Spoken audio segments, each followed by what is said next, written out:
Puji Tuhan, silakan duduk. Salam sejahtera dalam kasih Tuhan Yesus Kristus yang adalah Kepala Gereja kita.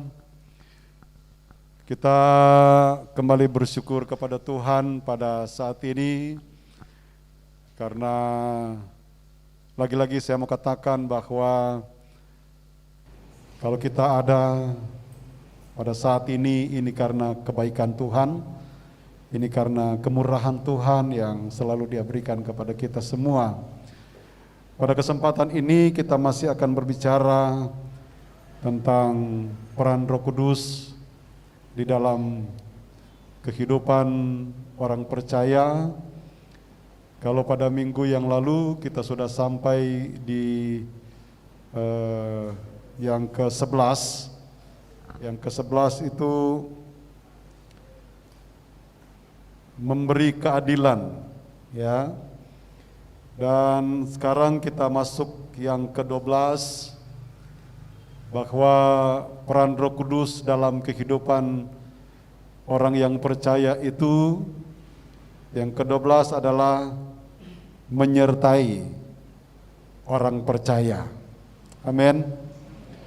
Sampai pada saat ini, kalau kita dapat beribadah, kalau kita masih ada sebagaimana kita ada, karena ada penyertaan Roh Kudus dalam kehidupan kita. Amin. Dan ini harus kita alami dan harus kita rasakan. Sebentar kita akan membaca bahwa Roh Kudus itu bukan hanya sekedar kata-kata, atau bukan hanya sekedar pengalaman yang lalu, tetapi Dia pun ada di dalam kehidupan kita, ya. Dan kita akan memperhatikan bahwa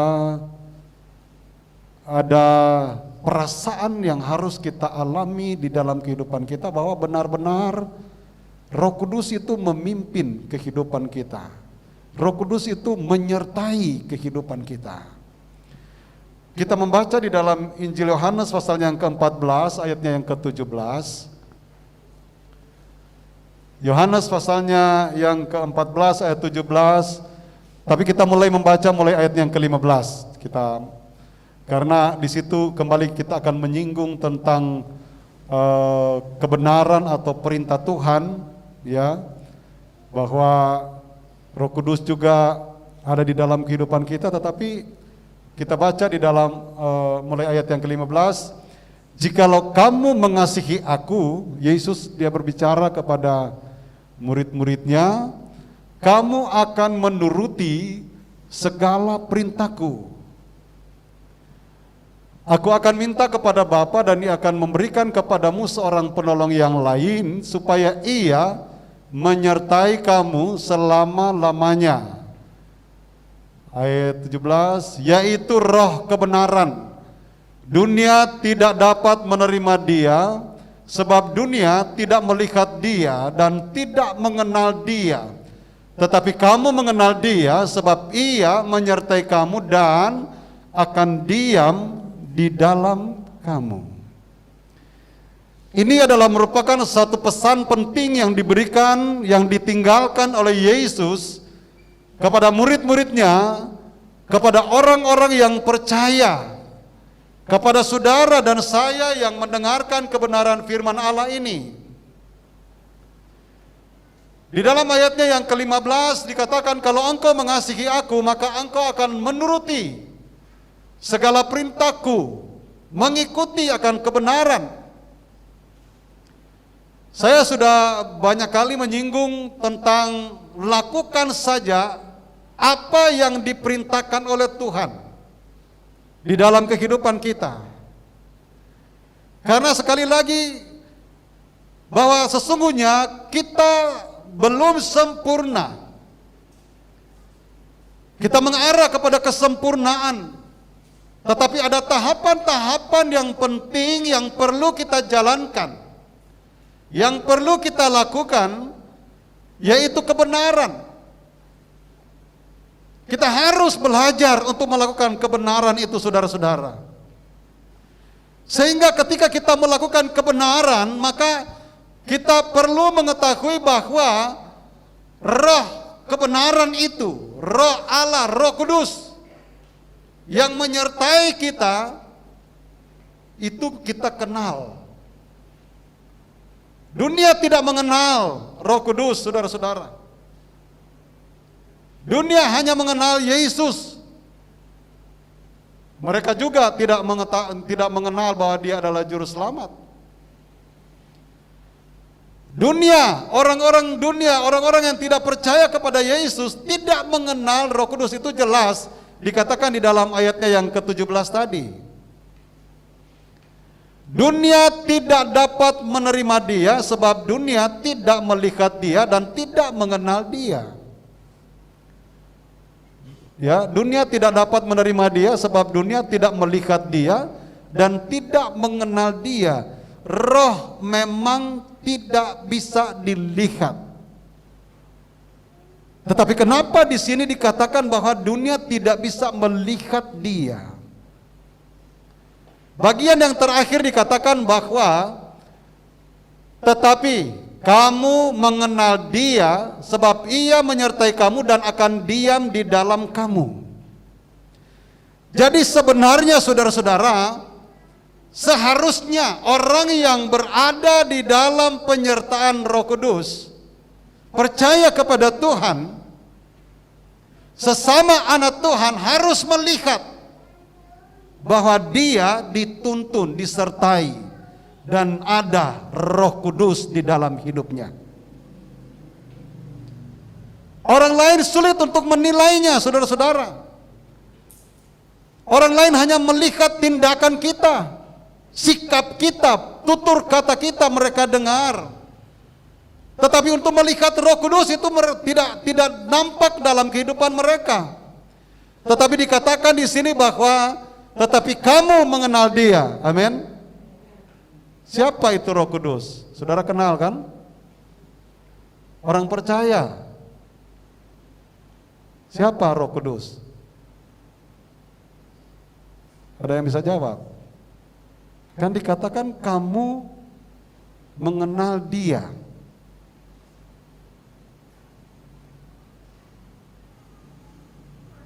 Saudara mengenal Roh Kudus? Udah mulai ragu-ragu mau jawab iya. Nanti ditanya siapa itu Roh Kudus, nggak bisa jawab. Saudara-saudara, kita perlu tahu, dikatakan kan kamu ditujukan kepada orang yang percaya kepada Tuhan,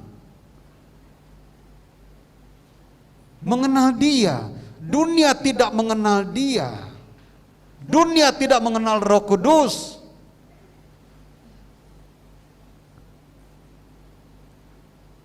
Bahkan di hari Pentakosta,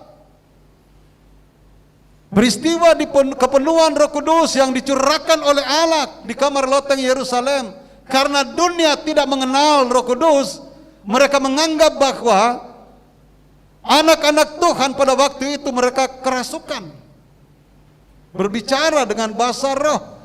Dan lalu kemudian diterjemahkan dan mereka mulai mengerti, mulai percaya.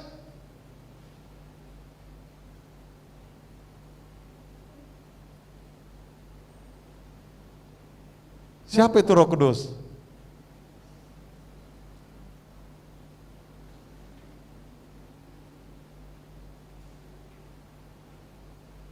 Roh Kudus itu adalah Allah sendiri. Amin. Itulah sebabnya kan disebut Roh Allah. Roh yang datang dari Allah. Roh yang diberikan oleh Allah kepada orang yang percaya kepada Dia.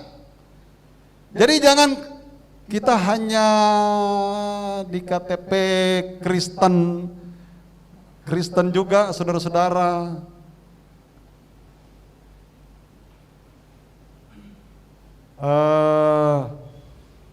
Artinya apa?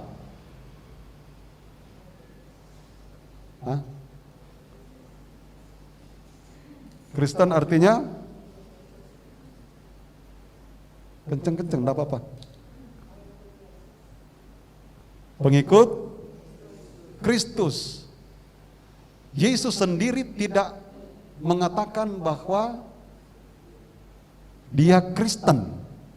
Tidak ada di Alkitab dia mengatakan saya Kristen, enggak. Karena tindakan, karena perkataan, karena perilaku, karena kuasa yang ada di dalam Yesus, itulah yang dinilai oleh orang percaya ketika itu. Kemudian mereka menyebut diri mereka Kristen, pengikut Kristus. Karena mencontohi Yesus, tingkah laku Yesus, sikap Yesus mereka contohi. Jadi Kristen itu harus mencontohi apa yang dilakukan oleh Yesus. Amin. Itu harus, saudara-saudara. Itulah sebabnya saya selalu tekankan, lakukan kebenaran firman Allah, lakukan apa yang diajarkan oleh Yesus. Dan kalau kita mengetahui tentang apa yang diajarkan oleh Yesus, Yesus sudah ada sejak zaman dunia. Langit dan bumi diciptakan, dari Kejadian sampai Wahyu. Yesus ada di dalamnya. Dan belajar melakukan kebenaran itu, saudara. Sekalipun saudara-saudara namanya belajar, kalau namanya anak-anak kan belajar, seringkali jatuh, seringkali.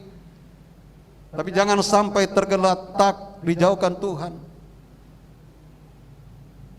Tidak apa-apa, belajar terus melakukan firman Allah, walaupun berat.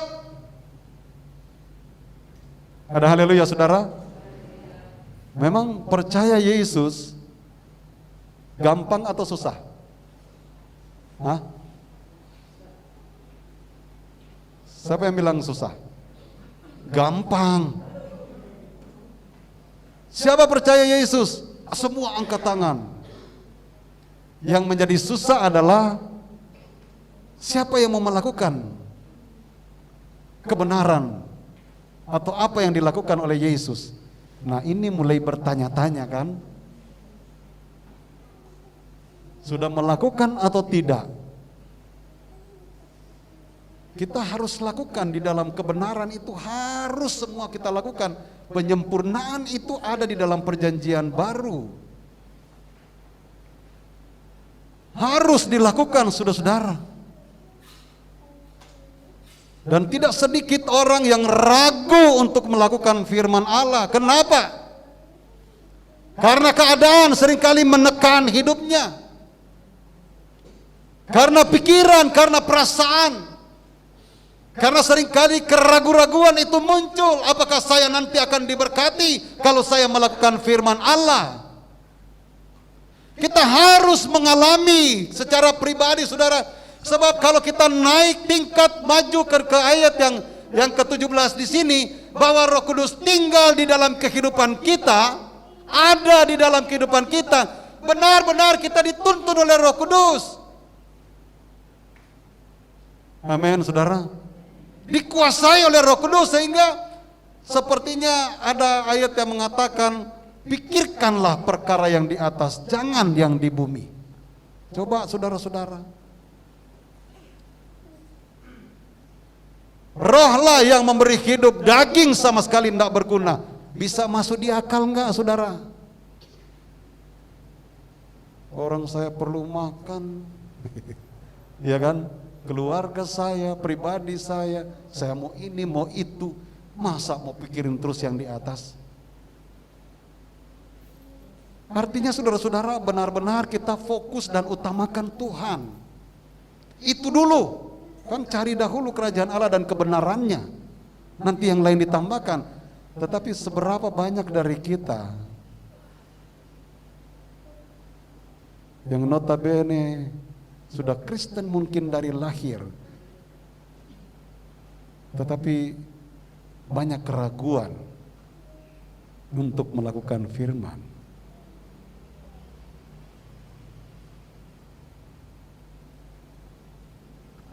Tapi di sini kita mau maju di dalam Tuhan. Amin. kita mau bertumbuh di dalam Tuhan, kita mengenal Dia. Kita harus kenal Dia, saudara-saudara. Bahwa Dia adalah Allah sendiri. Dia adalah pribadi. Ada orang yang mengatakan dia bukan pribadi. Karena kalau namanya pribadi harus nampak. Dia memang tidak kelihatan, tetapi dia merasakan. Roh Allah punya perasaan. Roh Allah punya pikiran.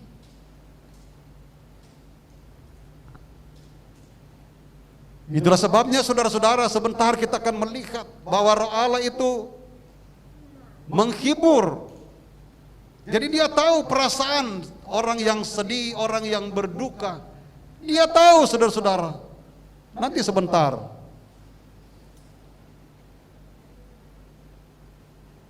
Jadi bagian yang pertama yang kita angkat pada kesempatan ini atau yang ke-12 ini, saudara-saudara, bahwa Roh Kudus menyertai orang percaya.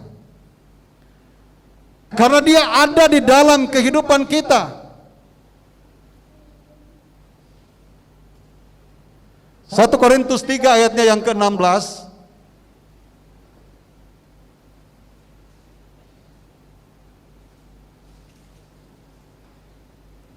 Tidak tahukah kamu bahwa kamu adalah bait Allah dan bahwa Roh Allah diam di dalam kamu?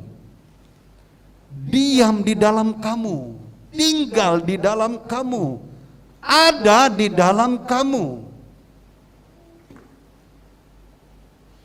1 Korintus 6 ayatnya yang ke-19. Atau tidak tahukah kamu bahwa tubuhmu adalah bait Roh Kudus yang diam di dalam kamu, Roh Kudus yang kamu peroleh dari Allah, dan bahwa kamu bukan milik kamu sendiri. Jadi berserah kepada Tuhan, berserah kepada tuntunan Tuhan itu sangat penting, sangat perlu dalam kehidupan kita. Karena ini, saudara-saudara, jadi kita kalau sudah merasakan bahwa Roh Allah ada di dalam kita, kita berikan kehidupan kita ini untuk dituntun, untuk dipimpin, untuk dikuasai oleh Roh Kudus. Jadi kita merasakan bahwa kita ini seolah-olah tidak berjalan sendiri lagi, tidak berjalan sesuai dengan keinginan kita lagi, tetapi keinginan Roh lah yang perlu kita jalankan. Itulah sebabnya saudara-saudara, kita mampu melakukan kebenaran firman Allah bukan karena kita, karena Roh Allah ada di dalam kita. Roh Allah inilah yang menopang kita. Roh Allah inilah yang membakar kita, memacu kita, mendorong kita. Kalau enggak, saudara-saudara, tidak mampu kita. Tidak bisa kita melakukan apapun. Tetapi karena ada Roh Allah, Roh yang dari Allah, asalkan kita andalkan Dia. Amin. Haleluya. Itu yang pertama. Yang kedua, saya sudah singgung tadi, menjadi penghibur orang percaya. Atau yang ke-13, menjadi penghibur orang percaya. Saudara-saudara, tentu kita sudah mengalami yang namanya kesedihan. Saya membaca akan bagian ini dan saya merenungkan, kembalikan kepada diri sendiri, bahwa benar-benar hidup ini perlu Roh Kudus. Kenapa, saudara-saudara? Karena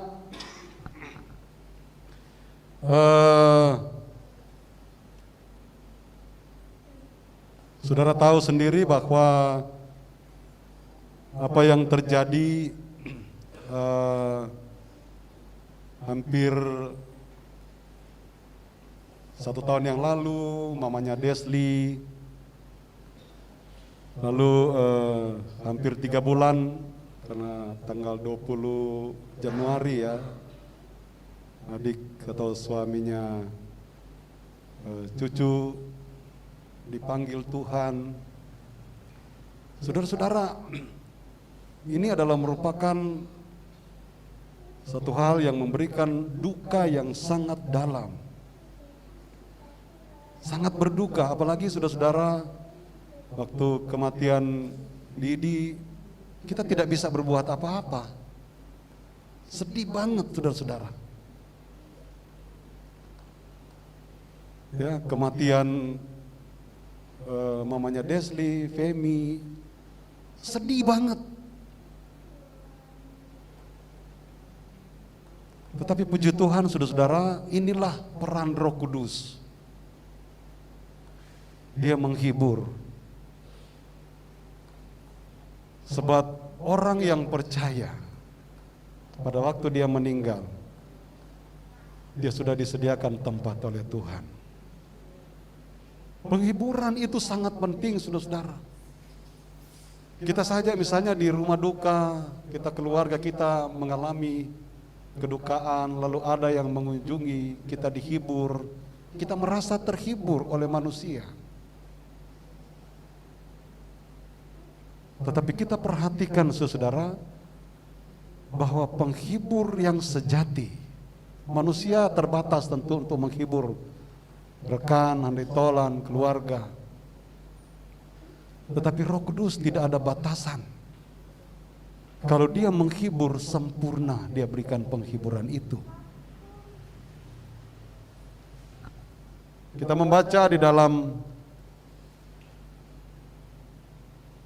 Yohanes 14 ayat yang ke-26.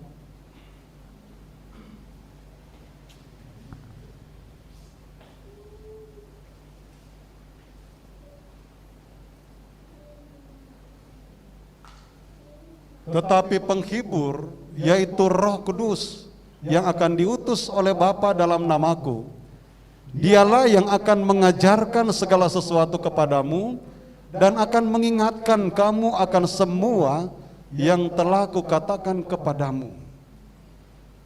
Inilah saudara-saudara, firman Allah sudah pernah kita dengar, banyak kali kita dengar, bahwa Allah itu melalui rohnya, dia memberikan penghiburan yang sejati. Firman Allah sudah banyak kita dengar tentang kebenaran apa yang dikatakan oleh firman. Sehingga itulah yang dikatakan diingatkan. Ya. Bahkan dikatakan mengajarkan. Jadi Roh Kudus itu mengajar kita sebagai guru kita. Bahkan mengingatkan apa yang perlu kita lakukan, tindakan selanjutnya apa yang kita lakukan dalam usaha kita, dalam pekerjaan kita, apapun yang kita lakukan saudara-saudara, kita perlu diingatkan oleh Roh Kudus. Jangan sampai kita salah melangkah, dan kalau kita abaikan hal ini saudara-saudara, kita semakin jauh tanpa kita sadari, karena kita mengikuti keinginan kita. Ada suara yang datang melalui apapun saudara-saudara, sepertinya mungkin diabaikan. Teruslah kita mengikuti keinginan kita yang sebenarnya tidak baik. Tetapi kalau Roh Kudus ada di dalam kehidupan kita, menguasai kehidupan kita, kita diingatkan. Kalau itu salah, Roh Kudus mengingatkan kita, jangan, stop misalnya kan, menjalankan kesalahan, berhenti, sudah. Tetapi kalau coba kita abaikan, karena Roh Kudus itu kita, suaranya kita sepertinya, saya kan lagi mengejar keuntungan nih misalnya kan, padahal salah. Inilah saudara-saudara. Seringkali saudara-saudara, pemikiran kita, kecenderungan kita karena kita terbuat dari tanah, semua yang dinikmati itu kan semuanya hasilnya dari tanah. Emas dari mana? Emas dari mana? Dari tanah. Berlian dari tanah. Batu akik dari tanah. Tapi bukankah hasil dari tanah itu seringkali dibangga-banggakan? Dan itu yang didahulukan oleh manusia, yang karena kita ini juga terbuat dari tanah. Itulah kecenderungan manusia, saudara-saudara, tidak bisa disangkal. Kita mengejar sesuatu yang dari tanah ini, saudara. Duit dari mana? Hah? Dari tanah. Kan itu plastik apa semua kan dari apa? Dari pohon atau dari mana tuh? Pohon dari mana? Dari tanah. Semuanya yang dikejar manusia itu dari tanah. Itulah sebabnya saudara-saudara dikatakan bahwa kita yang dari tanah ini akan kembali kepada tanah. Tetapi banyak yang terjerumus oleh karena tanah ini, saudara-saudara. Tapi di sini enggak ada, amin. Roh Allah ada di dalam kehidupan kita. Haleluya. Kalau kita menyadari akan hal ini, saudara-saudara, indah perjalanan kita bersama dengan Tuhan. Indah banget. Walaupun kita tidak terlepas dari tantangan, dari ujian, dari cobaan.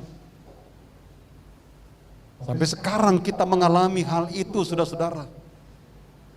Tetapi mari kita menjalankan sesuai dengan firman Allah. Lagi-lagi saya mau katakan, walaupun mungkin berat, lakukan saja kebenaran firman Allah. Haleluya. Saya singgung lagi ya, misalnya saya sudah pernah katakan, saya tanya, perpuluhan itu firman atau bukan? Yang nggak bayar udah mulai tunduk, yang mulai gelisah. Itu firman atau bukan? Hah? Ada di firman atau bukan? Ada di Alkitab atau bukan? Saudara sudah melakukan?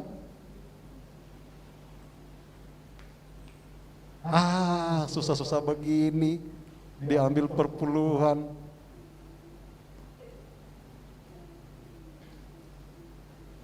Saya kan lagi butuh banyak. Aduh, saudara. Saya katakan bahwa kalau kita mulai hitung-hitungan seperti itu, bagaimana kalau Tuhan hitung kita? Kamu hitung-hitungan, ya sudah, gajimu nggak naik-naik. Kamu hitung-hitungan, yang sudah, berhentilah kamu dalam pekerjaan. Iya kan? Bisa enggak saudara-saudara kalau kita mau hitung-hitungan dengan Tuhan? Sebab ketika kita hitung-hitungan dengan Tuhan, berarti seolah-olah kita mengecilkan kekuatan Tuhan. Padahal semua yang ada di muka bumi ini adalah milik Tuhan. Yang kita nikmati sekarang adalah pemberian dari Tuhan. Kita sehat itu dari Tuhan. Amin. Kita kuat mencari nafkah itu dari Tuhan. Tetapi kenapa kita banyak pertimbangan kalau melakukan firman? Untuk negara saja, saudara-saudara, kita harus patuh. Karena memang firman Allah ajarkan. Berikan kepada raja yang menjadi hak raja. Berikan kepada Tuhan yang menjadi haknya Tuhan. Kita harus patuh di dalam dunia ini. Perintah raja kita harus patuhi. Perintah presiden. Semua mengikuti, harus divaksin. Ikutin, saudara-saudara. Tetapi mulai dari manula 60 tahun ke atas, Lalu kemudian saya sudah divaksin pertama dari jalur tokoh agama. Nanti saudara-saudara mudah-mudahan mulus yang sudah mendaftar untuk divaksin sebagai pelayan.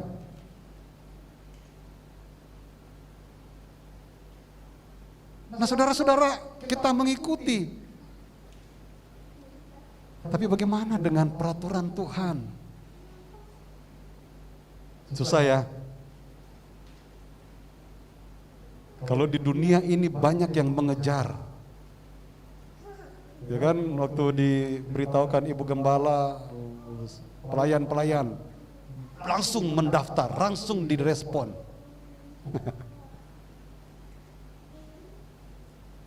Kalau melakukan firman, pikir-pikir dulu. Tapi di sini sih sudah semua ya. Enggak ada yang amin. Sudah semua ya, haleluya. Amin. Kita belajar, sama seperti anak-anak kalau mau belajar jalan kan dia, sekali lagi saya mau katakan, jatuh bangun lagi. Jatuh bangun lagi sampai jadi. Sampai dia pintar berjalan. Demikian juga dengan kita melakukan firman. Mungkin rasanya berat awalnya. Tetapi kalau engkau sudah terbiasa melakukan kebenaran firman Allah, saudara sendiri akan mengalami kesukaan yang besar. Senang saudara-saudara. Coba saja misalnya kalau kita memperhatikan orang lain, kita berikan sesuatu kepada orang lain, senang nggak kita saudara? Kita bisa mengasihi orang lain, rasanya senang banget. Orang lain yang kita beri juga dia pasti senang. Bagaimana dengan Tuhan? Kalau kita melakukan dengan segenap hati, dengan senang hati, di dalam kebenaran firman Allah, menjalankan aturan firman Allah, kita akan mengalami sukacita dan damai sejahtera. Gak ada beban kan? Saudara coba kalau saudara berutang, sejahtera enggak saudara?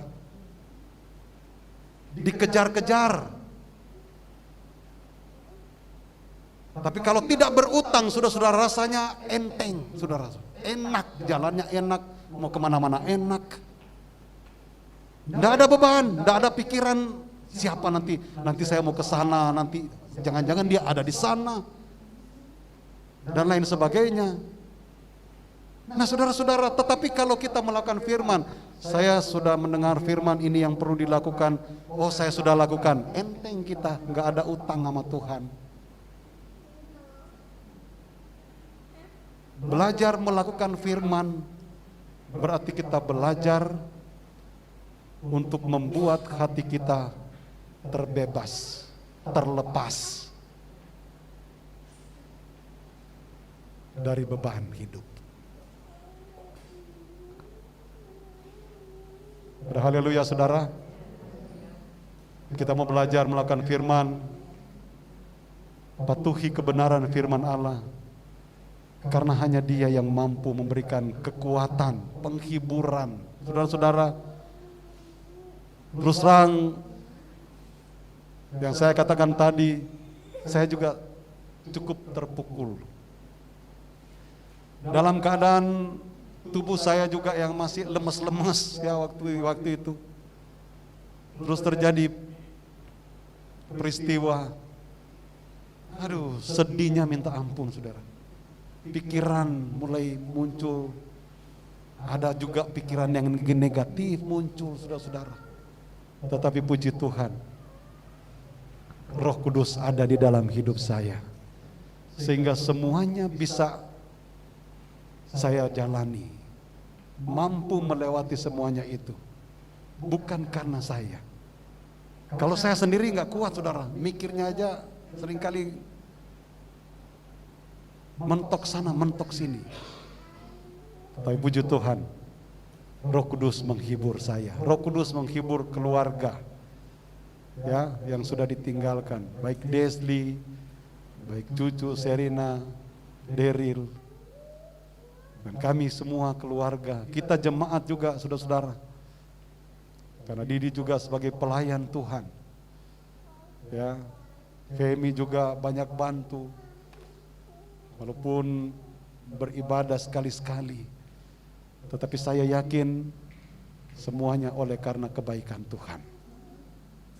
Karena kita tahu bahwa Tuhan tidak pernah melakukan satu kesalahan di dalam kehidupan kita. Dan sekali lagi mari kita mau belajar untuk melakukan firman, supaya pada waktunya kita mungkin dalam tekanan, dalam ujian, kita mengalami kesedihan, kita punya Roh Kudus yang menyertai kita dan memberi penghiburan kepada kita. Ya, dijauhkan Tuhan karena kemudian kalau kita diuji, dicobai, nah kalau kita mampu melewati, kalau kita dalam keadaan kesalahan saudara-saudara, apa modal kita untuk melawan ujian itu? Apa modal kita untuk menghadapi tantangan itu, cobaan itu saudara? Kalau kita tidak andalkan kuasa Tuhan, tidak andalkan kebenaran, modal apa coba? Di dunia sekarang ini apa modal kita kalau bukan kekuatan dari Tuhan?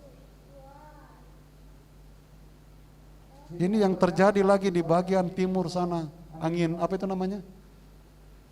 Angin Sukhoi atau apa itu? Ombak tinggi dan lain sebagainya. Nah kita mau lari kemana? Tempat yang terbaik adalah datang di bawah kaki Tuhan.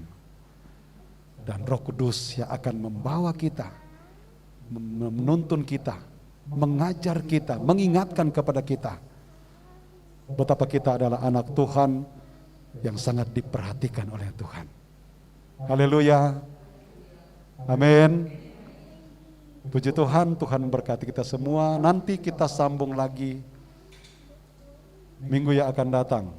Lagi-lagi saya mau katakan, kalau Ibu Gembala, kita suka ngobrol, kalau Ibu Gembala ada pesan yang Tuhan berikan, ya Ibu Gembala yang khotbah. Tapi kalau tidak, kita lanjutkan pelajaran ini, dan biar kita minta supaya Tuhan berikan pengertian, mengerti apa yang Tuhan inginkan buat saya. Sebab tidak ada kebetulan kalau di dalam Tuhan. Amin. Semuanya sudah diatur oleh Tuhan. Tuhan memberkati kita semua. Kita bangkit berdiri semua.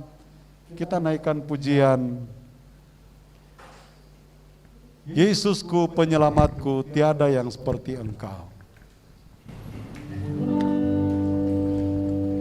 Yesusku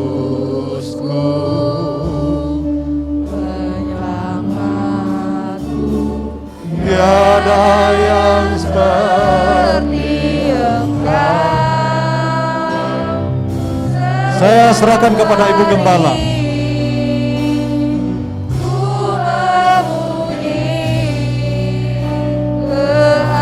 Keajaiban kasih-Mu.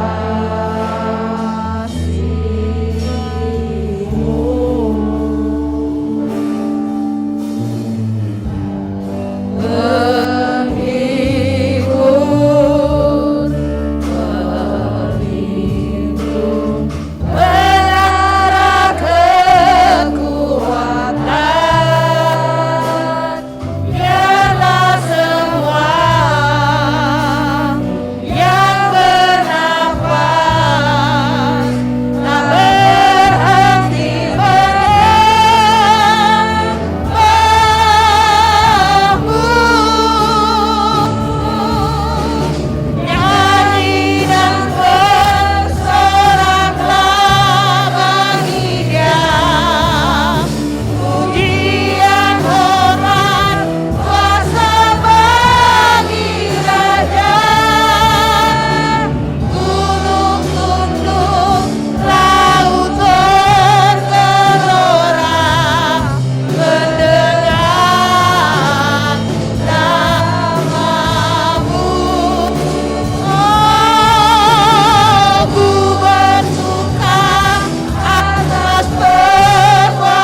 kehidupan kami. Lengkapi kehidupan kami Tuhan. Kami adalah orang-orang yang percaya kepadamu Tuhan. Kami sangat membutuhkan kuasa itu dalam hidup kami. Kami sangat membutuhkan Engkau Tuhan. Roh Kudus bekerja terus dalam hidup kami. Teguhkan kami Tuhan, supaya benar-benar kami dapat berdiri menjadi anak-anak Tuhan yang tangguh di hari-hari ini. Anak-anak Tuhan yang bertumbuh menjadi dewasa. Anak-anak Tuhan yang mengerti kehendak Tuhan. Anak-anak Tuhan yang dapat melakukan kebenaran-Mu di dalam hidup kami. Dan hanya Roh Kudus yang dapat memampukan kami untuk melakukan segala kebenaran-Mu. Karena Roh-Mu adalah Roh kebenaran. Terima kasih Bapa di dalam sorga. Terus bekerja, terus berkarya melalui Roh Kudus-Mu di dalam kehidupan kami. Berkati kami dengan firman-Mu. Berkati kami dengan kuasa Roh Kudus-Mu. Sehingga benar-benar kami puas di dalam Engkau Tuhan. Engkau juga berkati hamba-Mu yang sudah melayani kami dengan firman-Mu. Tuhan pakai dia untuk kemuliaan nama Tuhan. Kesehatannya juga Tuhan pelihara. Dalam nama Yesus kami sudah berdoa menerima kebenaran firman Allah. Haleluya. Amin. Puji Tuhan. Silakan doa yang best. Saya kembalikan kepada Bapak Gembala. Kiranya Engkau memberkati aku berlimpah-limpah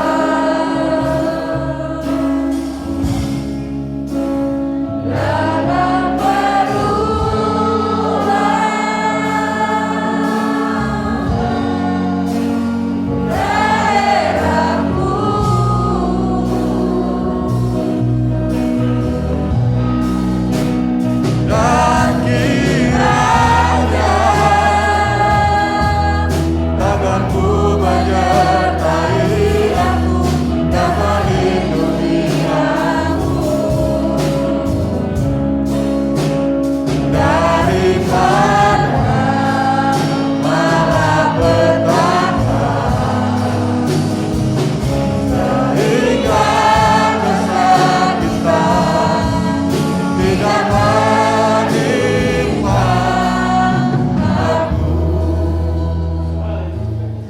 terima kasih Engkau sudah sertai ibadah kami, dan kami yakin Engkau sudah memberkati kami semua.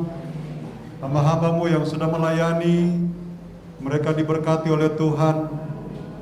Korban persembahan yang diberikan dalam bentuk apapun, kami yakin semuanya diberkati oleh Tuhan. Menyerahkan ke dalam tangan Tuhan lagi buat semua aktivitas kami. Tuhan tolong kami, Tuhan lindungi kami. Tutup bungkus kami dengan kuasa darah-Mu Tuhan, agar ketika kami melangkah untuk beraktivitas bersama dengan Tuhan, kami diberkati oleh Tuhan, dijauhkan dari segala sakit penyakit, dijauhkan dari virus corona, virus apapun Tuhan halaukan di dalam nama Tuhan Yesus Kristus. Biar kami boleh merasakan perlindungan pertolongan Tuhan di dalam setiap kehidupan kami. Terima kasih Bapa. Kami juga tetap berdoa buat saudara-saudara kami, buat keluarga, buat jemaat yang tidak bersama dengan kami kalau mereka dalam keadaan sakit. Bapa, ulurkan tangan-Mu untuk menjamah mereka. Engkau pulihkan, Engkau sembuhkan di dalam nama Tuhan Yesus Kristus. Mereka boleh mengalami pertolongan Tuhan pada saat ini. Buat saudara-saudara kami juga yang baru kali ini beribadah bersama dengan kami yakin mereka diberkati oleh Tuhan. Pekerjaan mereka diberkati oleh Tuhan, dan Engkau ditinggikan, dimuliakan dalam kehidupan mereka. Tuntunan Tuhan terus menjadi bagian mereka, dan di dalamnya Engkau dipuji-puji dan dimuliakan. Bangsa negara pemerintah yang ada di Indonesia Tuhan berkati. Tuhan tolong pulihkan bangsa kami ini dalam nama Tuhan Yesus Kristus, dan bahkan teristimewa biar keselamatan terjadi di dalam bangsa kami ini. Pemerintah yang ada Engkau berikan hikmat kebijaksanaan, biar mereka dapat menjalankan tugas mereka dengan sebaik-baiknya demi kepentingan semua masyarakat yang ada di negara dan bangsa ini. Terima kasih banyak Bapa di sorga. Dan pada akhirnya kami akan kembali ke tempat kami masing-masing. Jauhkan, hindarkan dari hal-hal yang tidak diinginkan. Tibakan dengan tidak suatu kurang apa-apa. Terima kasih banyak Bapa di sorga. Akhirnya saudara-saudaraku sekalian, pulanglah dengan berkat daripada Allah Bapa, cinta kasih dari Tuhan Yesus Kristus sebagai Allah Anak, persekutuan Allah Roh Kudus menyertai kita sekalian, menuntun, menghibur, menguatkan, bahkan meneguhkan iman, percaya, keyakinan kita, mulai pada saat siang hari ini sampai selama-lamanya. Tuhan Yesus datang kembali pada kali yang kedua. Dengan penucapan syukur, kami sudah terima berkat-berkat dari Tuhan, dan kami akhiri ibadah kami pada saat ini. Kami alaskan hanya di dalam nama Tuhan Yesus Kristus. Haleluya. Dan kita semua berkata amin. Selamat siang, Tuhan berkati.